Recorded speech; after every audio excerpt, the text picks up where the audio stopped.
সময় নষ্ট করো না, জীবন নষ্ট করো না। জীবনে একটা বড় লক্ষ্য রাখো। তুমি 5জন নেশাখোরদের সাথে মিশলে 6 নম্বর নেশাখোর তুমিই হবে। আর 5জন বড়লোকদের সাথে মিশলে 6 নম্বর বড়লোক তুমিই হবে। ভোরবেলা ওঠার চেষ্টা করো, নিজের লাইফে ডিসিপ্লিন আনো।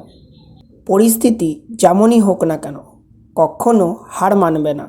নিজের বাবা মাকে অনেক ভালোবাসা দেবে। নিজেকে সবসময় শান্ত রাখবে। সকালে অন্তত 5 মিনিট ধ্যান করবে। যত বেশি না বলতে পারবে তত সময় বাঁচাতে পারবে। তোমার স্বাস্থ্যই তোমার সম্পদ। তুমি যেমন ভাববে তোমার সাথে তেমনই হবে। নিজের লক্ষ্যগুলোকে খাতায় লিখবে। নিজেকে কারুর সাথে তুলনা করবে না। নিজের স্বপ্নগুলোর জন্য প্রতিদিন কাজ করবে। সবার থেকে কিছু আলাদা করার চেষ্টা করবে। কারোর কথা শুনবে না। তোমার যেটা করতে ভালো লাগে তুমি সেটাই করবে। কম ভাববে, বেশি কাজ করবে।